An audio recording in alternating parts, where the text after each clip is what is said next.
From minus to zero and soaring higher. Jangan lupa bersyukur.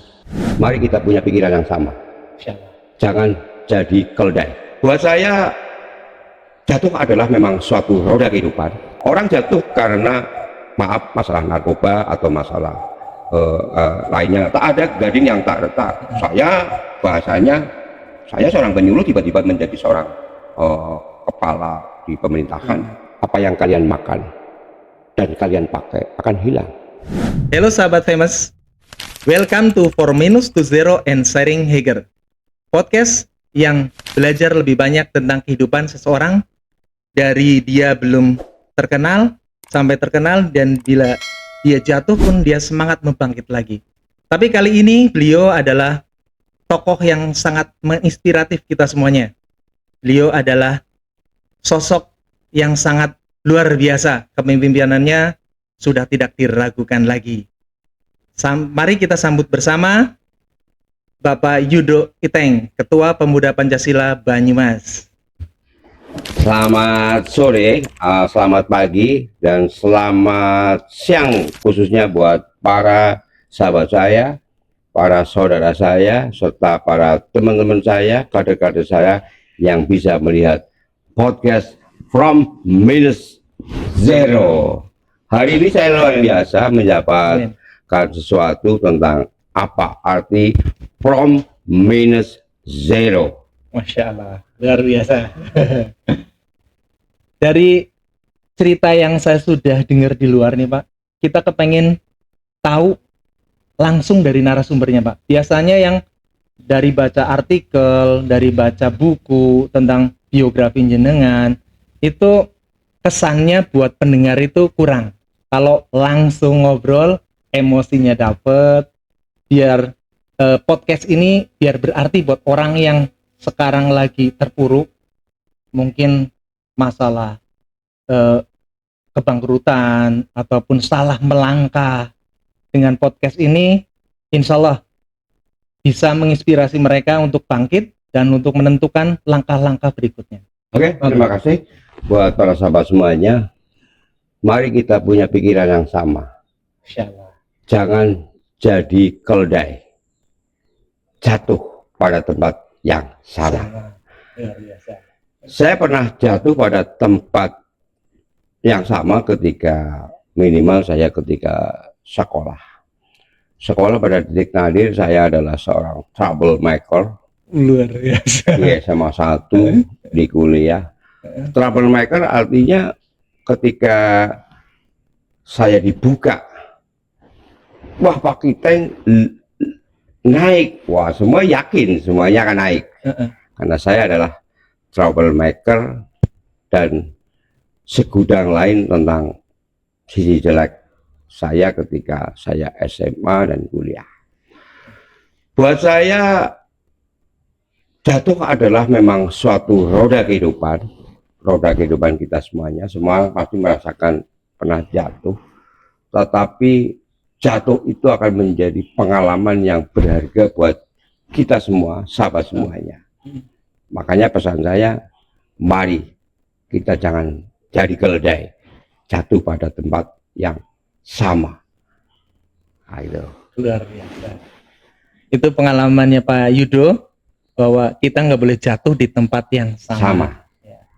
Nah, saya pengen tahu lagi nih Pak, mohon maaf ya Pak. Jadi orang tahu kan udah sekarang lah, udah jadi PNS ya Pak. Ya, udah pensiunan. Oh, sekarang udah pensiunan. Sekarang mengisi pensiunnya apa ini Pak, kegiatannya Pak? Setelah saya pensiun, saya mengisi kegiatan dengan mencoba untuk dipercaya menjadi ketua koperasi Merah Putih. Masya Allah, semoga amanah sukses. Karena hasil musyawarah saya dipaksa untuk menjadi ketua koperasi. Koperasi Merah Putih adalah barang baru yang tentu menjadi incaran, karena stigma di luar, koperasi akan mendapatkan kucuran dana sampai 3 miliar, sampai 5 miliar. Buat saya itu adalah bagian daripada insya Allah kiprah saya setelah saya pensiun. Karena kemarin saya bekerja cukup lama di BKKBN 7 tahun, pegawai pusat, kemudian ditarik oleh Kabupaten Banyumas menjadi Kasubag pemerintahan desa selama 7 tahun. Masya Allah. Untuk ngurusi desa dan kelurahan dengan anggaran kurang lebih setiap tahunnya sampai 320 miliar. Masya Allah.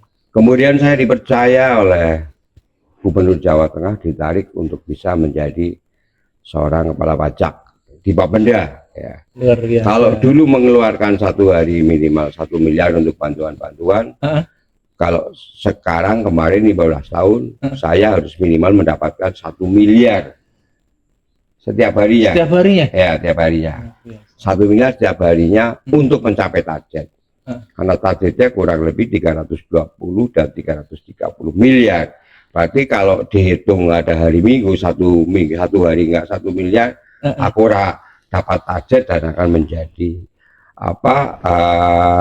panis saya selama bekerja. Tapi alhamdulillah dari dulu selalu mencapai target. Nggak capai target itu adalah ketika masa COVID, masa COVID. Ya sekarang ketika kemarin udah nggak masa COVID, ya alhamdulillah kami bisa capai. Artinya apa? Bahwa tadi saya katakan jangan pernah jadi keledai. Artinya bahwa saya pun ketika bekerja harus amanah di dalam bekerja, amanah di dalam pengelolaan keuangan, sehingga dengan amanah kita akan dipercaya oleh masyarakat, kantor, relasi dan sebagainya. Jadi terima kasih buat teman-teman yang pernah merasa from minus zero jatuh pada titik nadir, kemudian ingin bangkit. Ya tentu teman-teman harus punya prinsip bahwa jatuhnya itu karena apa? Orang jatuh karena masalah narkoba atau masalah lainnya, atau rumah tangga, kenakalan remaja. Ya tentu kita harus menjauhi apa yang menjadi penyebabnya narkoba, apa yang menjadi penyebabnya masalah-masalah yang ada dalam dirinya. Hari ini saya terima kasih sebuah kata from minus, dari titik nol ya, Iya. sampai ke atas.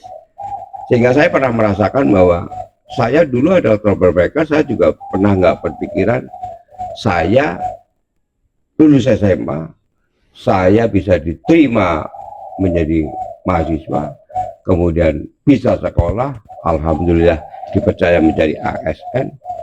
Tentu teman-teman seangkatan saya atau sahabat-sahabat saya itu merasa, wah Pak Kipeng begiat ya.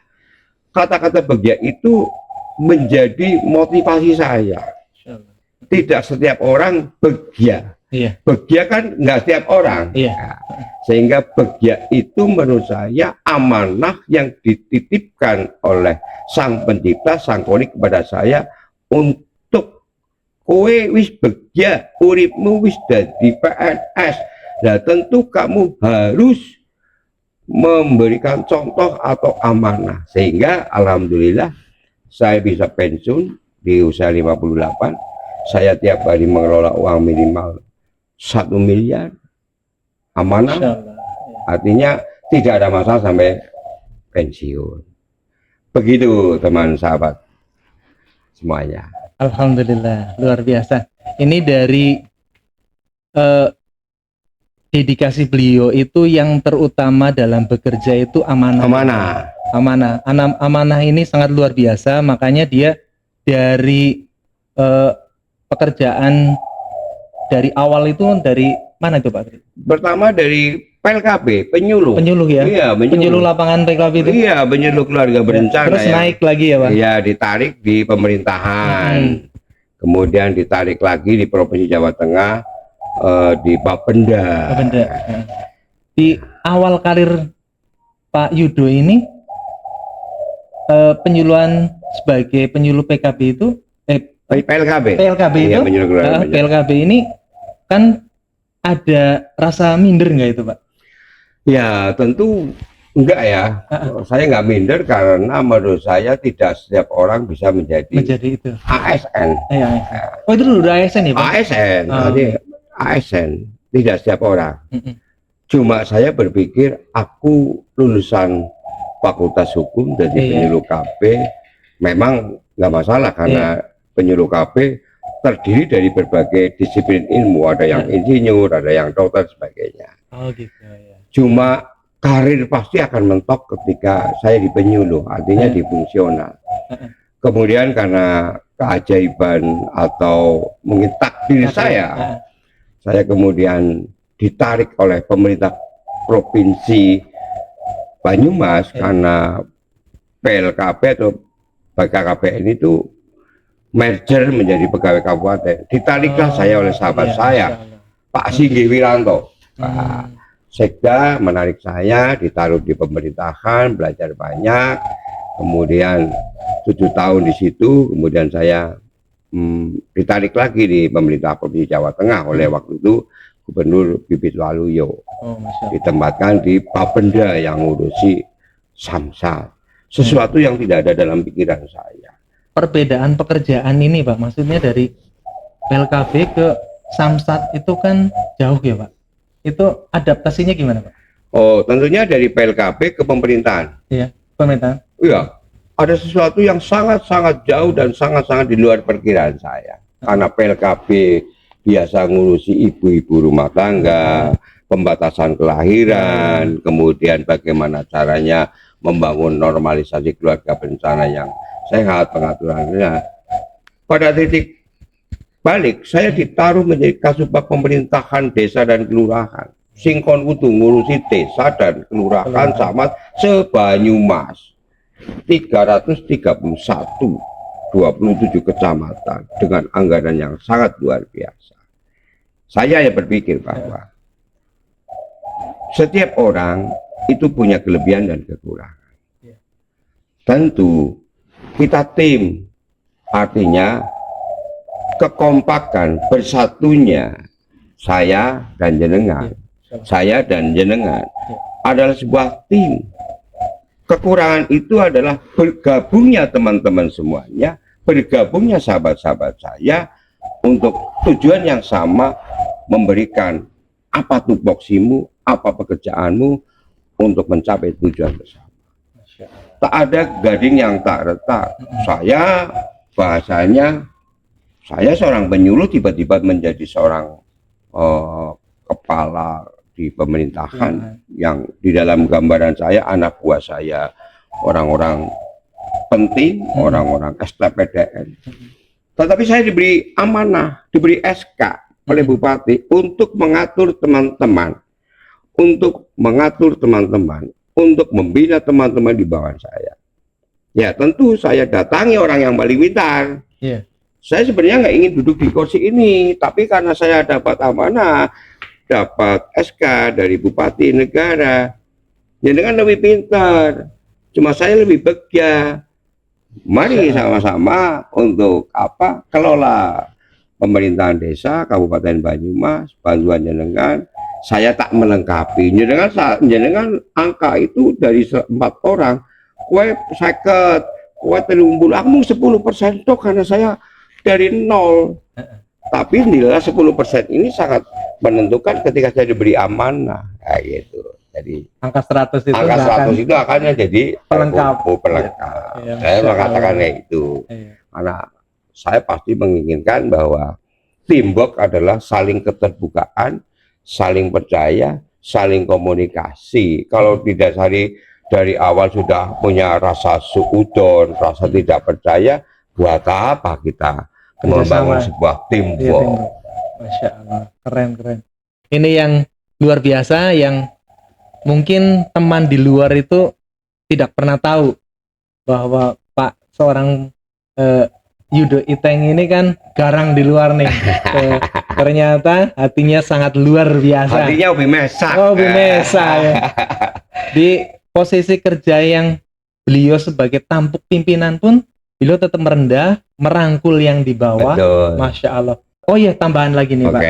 Jadi Yang saya sekarang tahu nih di Banyumas, Pak, dulu itu sebelum Pak Yudo yang pegang, Ya, itu kan, mohon maaf ya, terkesannya kasar, arogan, itu pemuda Pancasila. Tapi di sini, masya Allah ya, eh, yang notabene-nya katanya nih, mereka dikatakan preman, tapi di kepemimpinannya Pak Yudo luar biasa. Mereka kenal sajadah katanya, masya Ya. Allah. Gimana nih Pak? Oke, buat saya masuk di pemuda Pancasila sesuatu yang sangat menarik, ya, menarik dan bangga. Saya banyak menjadi ketua Forum Banyumas Eling. Ini Forum Banyumas Eling ini. Oi, Ini ketua Forum Banyumas Eling. Ini ada 224 ormas masya Allah. binaan Bakes. Alhamdulillah saya dipercaya jadi ketua. Masya Allah. Di Karang Taruna saya juga ketua, di Ikatan Keluarga Magister Ilmu Hukum saya juga ketua. Tapi saya sangat bangga dengan Pemuda Pancasila. Organisasi yang saya geluti sudah hampir 30 tahun. Masya Allah. Artinya apa? Di Pemuda Pancasila semua karakter itu ada. Betul. Ya. Pemuda Pancasila katakanlah 100 orang, itu 80 orang maaf mengenal minuman, yang 20 orang itu tidak. Ya. Artinya apa? Bahwa kami Pemuda Pancasila memang para pemimpinnya di dalam saya memimpin itu ingin memberikan sesuatu yang lebih kepada masyarakat. Kami di sini donor darah 5.538 ampul kemarin. Masya Allah. Itu dari anggota. Dari anggota. Luar Di biasa. kami juga ketua dewan pakar kami profesor semua. Ketuanya Pak Ibnu, itu dewan pakar, itu pembantu rektor yang biasa di TV itu, Ibnu Nugroho, Oh, profesor Masya Allah. gitu. Itu ketua dewan pakar, ada Pak Bupati, ada ketua dewan pakar. Kalau ketua MPO Majelis Pertimbangan Organisasi itu Joko Wiono, Iya. kepala dinas pendidikan. Masya Allah. Di kami saja di Banyumas dengan 40.000 KTA anggota itu ada tingkat kecamatan itu anggota DPR-nya. Purwokerto Selatan Mas Budi Patriot, kemudian Sumbang Mas Nova, kemudian Sokaraja Mas Iwan Demokrat, kemudian Sumpyuh itu PDI Mas Andri, Gumelar itu Mas Agus. Ada 5. Pengurus MPT-nya ada 10, ada 15. Ada satu hal yang saya katakan bahwa kami beberapa Pancasila juga membuat kotak koin. Kami berikan kepada sahabat-sahabat bekerjasama dengan NU. Masya Allah. Kita berikan kotak koin, silakan nanti diambil sama sahabat-sahabat NU. Oh, Ada Pancasila itu hanya mewadahi aja ya? iya, Hasilnya tetap NU yang NU menggunakan. itu kerjasama NU, Uh-uh. dan Pemuda Pancasila. Masya Allah. Luar biasa. Karena ada yang menarik. Ya. Apa yang kalian makan dan kalian pakai akan hilang. Apa yang kalian infakkan akan abadi. Masya Allah. Satu banget. Mari kita sama-sama di dalam sisa hidup kita bisa menjadi Valentino Rossi. Unggulan Valentino Rossi, Pak. Valentino Rossi itu kehebatannya pembalap Italia dengan nomor 46. Itu pembalapnya adalah menyalip di tikungan. Luar biasa. Artinya dengan saya mengajak teman-teman Pemuda Pancasila khususnya untuk kegiatan sosial, minimal saya bisa menyalip teman-teman saya yang sudah dulu lebih tobat. Masya Allah. From minus zero. Masya Allah. Artinya kayak gitu, minimal hidup kita bermanfaat. Bahasanya ada peran Pemuda Pancasila, ada tugas saya untuk membina anak-anak. Saya nggak akui bahwa dari 40.000 orang, katakanlah 20.000 itu mengenal alkohol. Masya Allah. Saya pun nggak munafik. Saya muda yang kenal alkohol. Kalau sekarang sudah enggak. Sudah 15 tahun lalu. Kenalnya kopi pahit. Keren ini benar keren. Karena kopi pahit. Iya. Kalau dulu minuman saya alkohol. Alkohol itu katanya candu, Pak. Bapak gimana menghilangkan candu alkohol ini, Pak? Saya waktu itu memang saya akui komunitas teman-teman saat diri, tapi pada titik nadir tertentu saya punya anak, saya punya istri, mereka sudah mau tahu kehidupan saya. Akhirnya saya harus memutuskan bahwa lebih baik tidak kenal kalian kalau memaksa saya harus minum minuman yang dilarang. Tapi saya tidak melarang teman-teman, kalau masih mau minum silakan, yang penting pada tempatnya. Nah bisa orang, Ya. tapi saya nggak bisa memaksa itu. Artinya sepanjang itu memang ada aturannya, tempat malam itu bagian daripada dinamika hidup. Dinamika saya memimpin organisasi pemuda Pancasila yang ribuan karakter, ribuan profesi, dari yang dosen, pejabat, bupati pun pemuda Pancasila, tukang becak pun penjaga LC, penjaga karaoke pemuda Pancasila, 40.000 orang. Tentu saya harus ngayomi mereka, kelengkapan mereka, kesempurnaan mereka, kekurangan mereka, saya pimpin untuk minimal pemuda Pancasila bisa melakukan. Sama juga Forum Banyumas Seling, ada tokoh agama dan sebagainya. Saya dipercaya Pak Kiteng yang harus memimpin, mungkin dengan karakter anak-anak dan sebagainya. Itu saja dari saya. Ini mungkin di podcast sebelumnya nggak akan tergali, tapi di sini Masya Allah beliau mengeluarkan ilmunya untuk kita semuanya. Maka jangan sampai pindah channel lain, tunggu season berikutnya.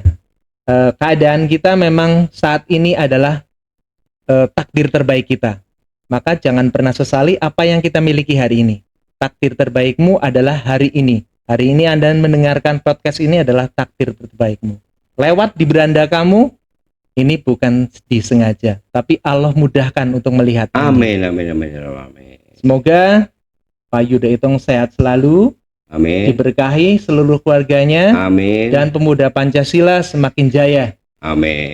Ini pelajaran yang sangat luar biasa. Saya berkunjung bersilaturahmi ke tempatnya Bapak Yudo, seorang ketua pemuda Pancasila yang sangat luar biasa.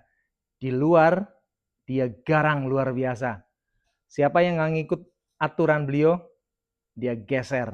Luar biasa. Tapi di rumah, beliau sangat familiar banget, kebapak-bapakan banget. Saya merasa rindu dengan sosok beliau. Saya ngobrol, berbincang setiap hari, kayaknya nggak akan habisnya dengan beliau. Makanya tunggu podcast berikutnya dengan beliau. Oh, seluruh keluarga besar pemuda Pancasila, jangan sampai lupa like dan komen dan subscribe. Jangan sampai lupa, karena komen dan subscribe itu terhitung ibadah. Karena siapa yang memberikan motivasi, memberikan ilmu, dia share ke tempat orang lain yang sedang membutuhkan, dia lagi down, ini sangat luar biasa. Kadang dia memberikan modal, tapi nggak berarti, karena dia memikirkan masa lalu dia. Tapi kalau dikasih semangat dari beliau langsung, emosinya dapet, kena deh pokoknya. Jangan sampai nggak di-share. Salam sukses selalu. Apa yang kau miliki hari ini adalah takdir terbaikmu. Jangan berhenti bersyukur. From minus to zero and soaring higher. Jangan lupa bersyukur.